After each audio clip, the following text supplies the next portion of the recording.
Hello, this is Tony from Little Wins, and I'm going to show you how I managed to cook a meal through my trimmers. And the first thing I'm going to do is make some basmati rice, and this is just some ghee that I'm adding to the rice cooker. These things have come to me from very good clearance sale, and this is the last one of that little pre-packaged. Normally I wouldn't buy pre-packaged, but when it's cheap, it's cheap. Then I have cut some onions. You can see they're pretty good sized for putting in rice, but I don't cut very well. And I will show you videos how I cut different produce, and then I just try to separate them as best I can. But at the end of the day, the onion will cook, so I try not to worry about it so much. But I'm going to add the onion to the bottom of the pan because I want it to have some color at the end of the cooking process. And this is just a rice cooker.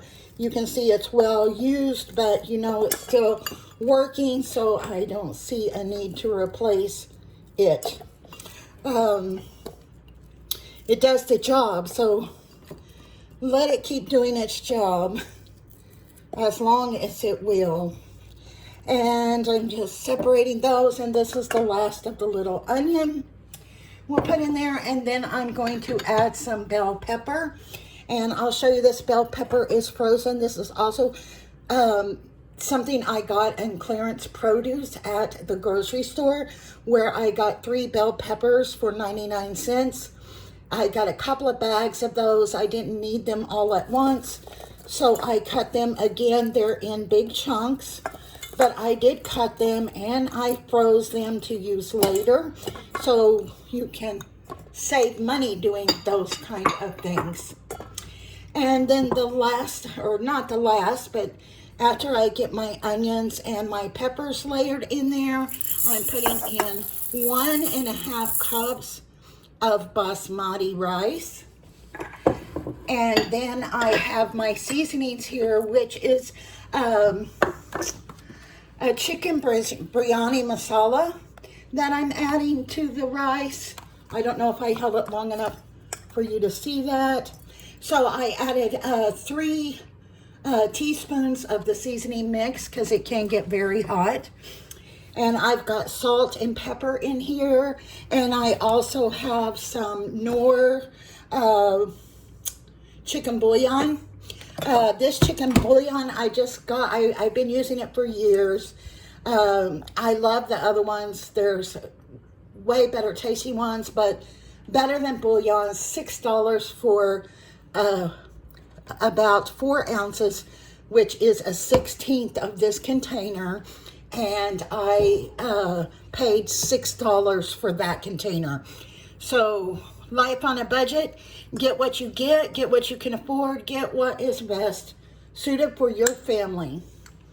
So that is the biryani mix, and it is the Knorr seasoning, and also I have added extra garlic and onion powder because we really like onion. And then I already pre-measured out the water, so you're going to just pour your water in, and I'm going to set that to cook and give it a stir now. Now my onions are coming back up. They floated out of there. That didn't help them stay down, did it? So I'm going to do that stir. You can see all the good spices in there. And I'm just going to put the lid on it, and she will do her job.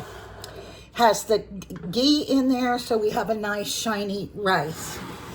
And this skillet, we're going to make some chicken korma.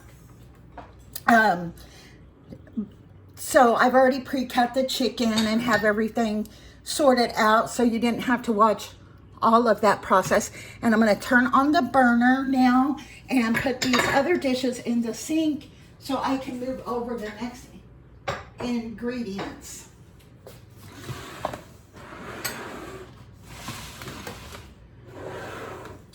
So for the chicken gourmet chicken, I'm using the Nomad Indian spice seasoning. I got it for $1.44, reduced at Kroger.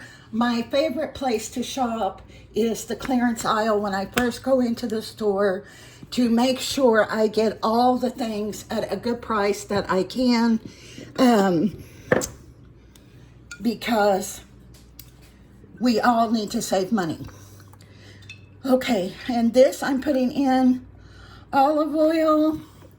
We're gonna start the korma chicken in the olive oil, and this is the Trader Joe's, $12 for this bottle with the spouts. Very good price on that, and it's a really good tasting olive oil.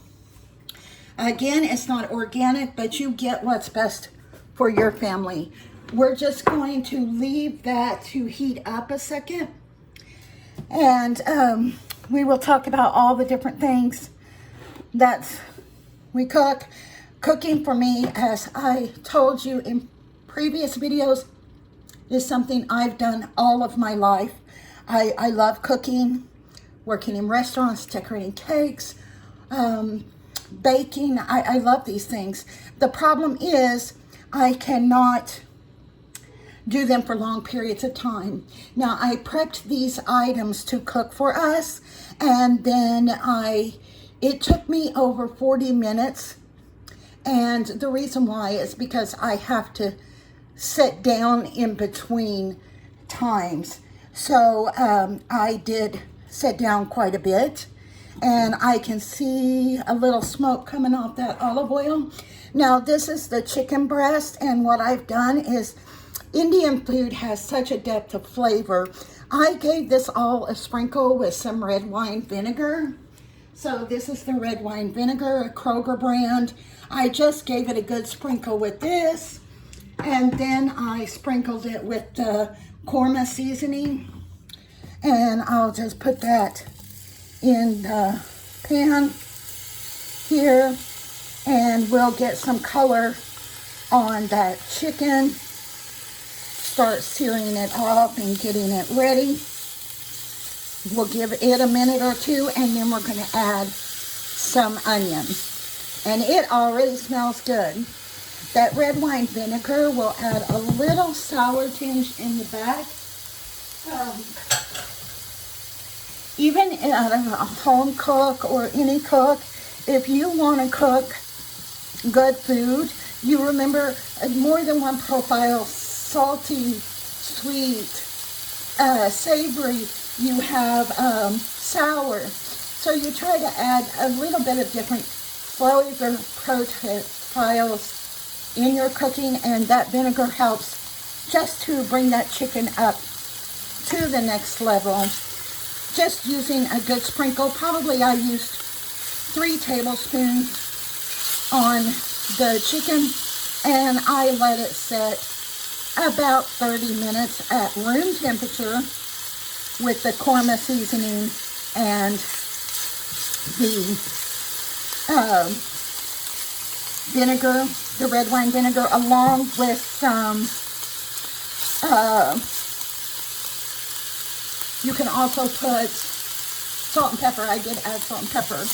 Now, if you want to use red wine or white wine, you can do that too. We just use the red wine vinegar. I'm not sure if it does the same thing because I don't drink wine. So I'm not sure. Maybe it would taste better with wine, but I haven't tried. So we're cooking that chicken, and this rice and this chicken is going to make enough for 4 people. So this is 2 chicken breasts cut, 2 chicken breasts, and you know that a serving size of protein is 3 ounces, right? 3 ounces is a serving of meat protein. And I know it doesn't seem too much here, but I've got more different protein I'm adding to it.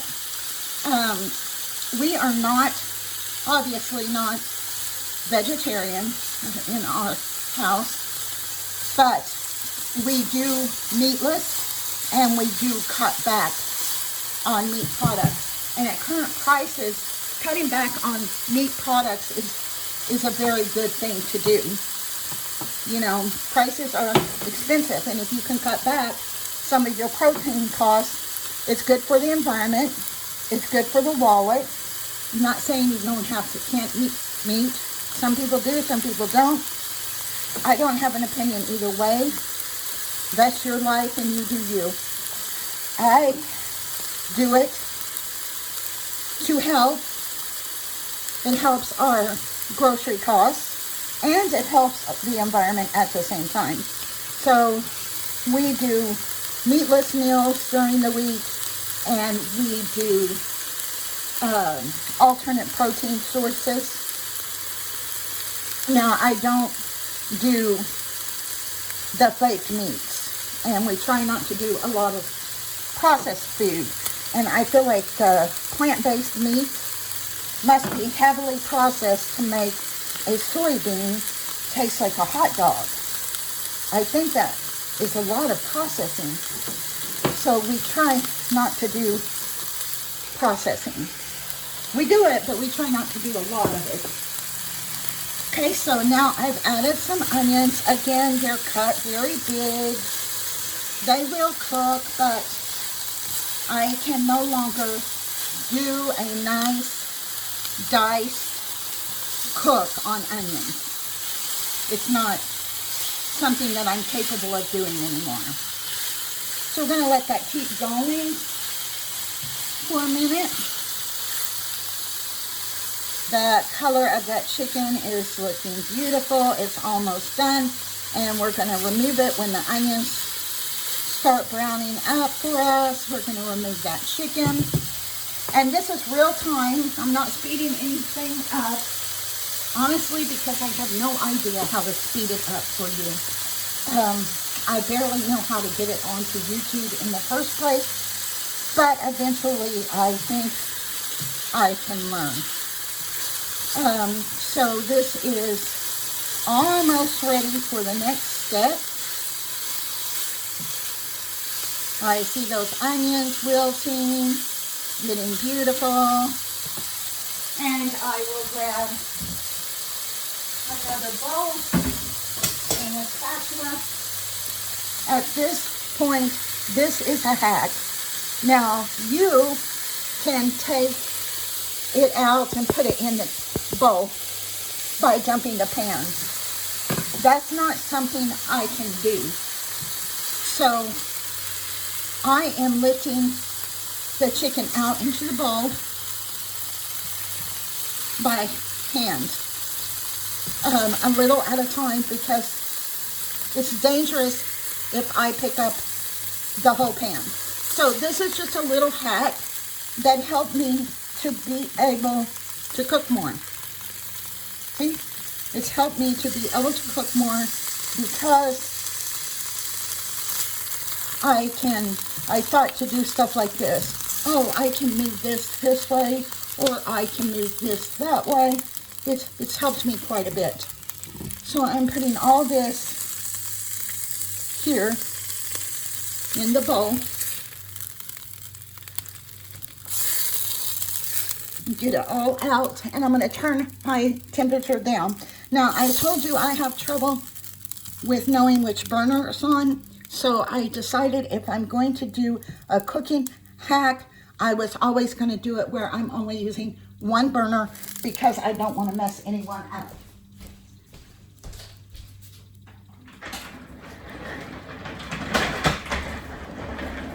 Next, I grabbed an office chair. I grabbed the office chair and I tease my kids because we've all seen my 600-pound life and people are cooking from an office chair. And I always say, look, I'm being on my 600-pound life. Next, I'm adding 3 tablespoons of flour. We've got some oil in the pan already, but I'm going to add some butter, which I should have added first. And we're just going to make a roux with this butter. And we're going to add a little bit more. It's about half a stick of butter. Now, normally on this, I would add ghee. But as I told you, I just put the last ghee that I had in my rice. And there really wasn't enough to make a roux, so I just added it to my rice. So this roux is just 3 teaspoons of flour, 3 tablespoons of flour, and you're cooking it in the oil or the flour will be gross. It will taste so bad. Have you ever had a bad gravy? It's because the flour isn't cooked. So the flour definitely has to be cooked, and I'm trying to get that to come together there. And while it's cooking, now I'm going to cook off the spices. Now this is 2 tablespoons of the Nomad seasoning, 1 tablespoon of the chicken bouillon, and it also has in it some salt and pepper in there, and I'm cooking and roasting those seasonings in the butter so that they get delicious. When you heat up the spices or you roast them like this, they get much more flavor to them. Much more. So I'm going to keep making this. It's getting a nice color. Of course, the turmeric in the korma is helping that, and if you could smell it, you'd be in heaven. So you just get that cooked up. And next I have only water with some tomato water that I drained. This is just water, and I had drained the can of tomatoes that we're fixing to use. I had drained the can of tomatoes into that, and that is 2 cups of water minus about 4 ounces of tomato juice from the canned tomatoes. And I like to add the water at this point. We're making a nice smooth sauce on this chicken for this chicken korma because it likes it. And I'm going to need to get some more water now. This is 1 more cup of water. 1 more cup of water. And then we're going to start doing it. I'm going to start adding in the other things. This is 1 can of diced tomatoes with the juice. 1 can diced tomatoes with the juice. Those are great. Gives you an acidity flavor profile in the back. Super delicious. And here's our meat expansion next. 1 can of drained and rinsed garbanzo beans.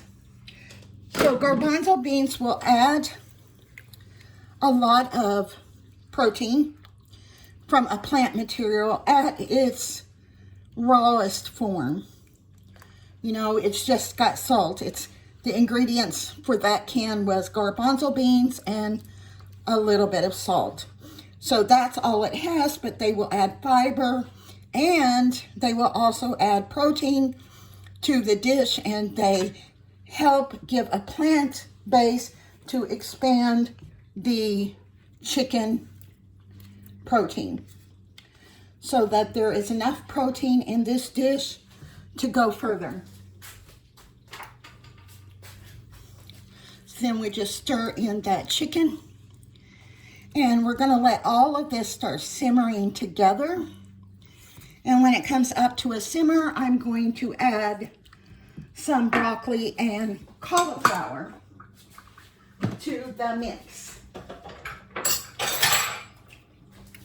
And you're going to see my arm short because I need to sit down while I do this. So I'm just going to sit here with it. The onions are cooking. So we've got some tomatoes in there. It's very stew-like at the moment, but it will thicken up as it simmers along here. It smells delicious for sure. For sure. And there's all kinds of things you can do with beans. You can add, if you're going to make Alfredo for your family, chicken Alfredo, you can beef it up with protein with cantanilli beans.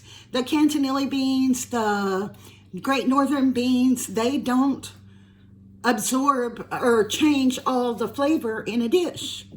So you can actually get it, you know, your way, because it doesn't change all that dish. I had to turn that flame a little bit higher to get it to come up and simmer. It's not even a flame. I don't know why I said flame.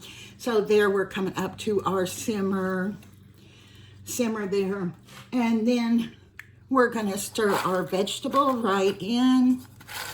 And this is 1 bag of frozen broccoli and cauliflower. 1 bag of broccoli and cauliflower stirred in to that. So you've got tomatoes, you've got a big piece of broccoli. Whoever gets the big broccoli has to do the dishes.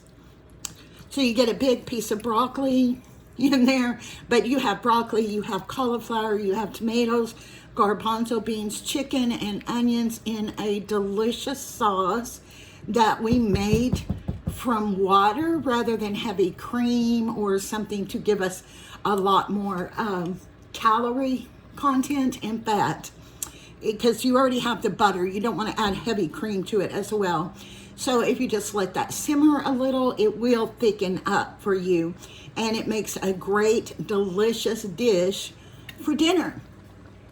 And then on this one particular, I live with my son and daughter, his wife, daughter-in-law, as I said before. So I live with them downstairs, and I come upstairs and try to cook for them. I try every day. Sometimes it's once or twice a week. Sometimes it's never in the week. But for me, when I can cook, it is a little win, because 1, I like to cook, and 2, I love cooking for my kids. It makes me feel happy to cook for someone you love, and it makes me happy to be able to do it. So that is something I truly enjoy doing for my children, is when I can be able to cook for them. But this is how I do things. There's only 2 of them going to eat this because of my stomach issues. I can't not eat this at all. It has too much spice, too much vegetables, too much gas-producing vegetables. They're hard for me to digest. So if I eat this, I can eat it, but I'm going to be miserable. So this is a meal that I won't eat with them, but there are enough for 4 servings and 4 servings of rice. So this will also get to be their dinner for tonight, but then they'll have it for lunch tomorrow. And really, without Parkinson's, and you can replace the kind of spices you want for wherever you want, and without Parkinson's, you can probably bring this whole dinner together, prepped and all, within 30 minutes. For me, it does take a little bit longer. I end up spilling lots of food on the floor. Sorry if you saw it in the video, but my hands shake, and we have Bob, who is our robot vac. Bob will come through and pick it up for us later. So we have him that will do that. And then this is just simmering, finishing up here. Ready to go on to the rice in just a moment. And let's check on our rice. Move this back and we'll check on our rice real quick. Rice should be done. It's looking like rice is probably done or close to done. It is close. Let's run that through, mix it down. I have a friend who said, put the rice on it and leave it effing alone. That's what he says. Put the rice in, leave it alone. Don't touch it. You'll make perfect rice every time. So there's the rice. It's almost finished. This is almost finished. When it's all done, I don't want to run the video on you forever, but when it's all done, I will have it plated and post a picture with the video. Thank you all for watching.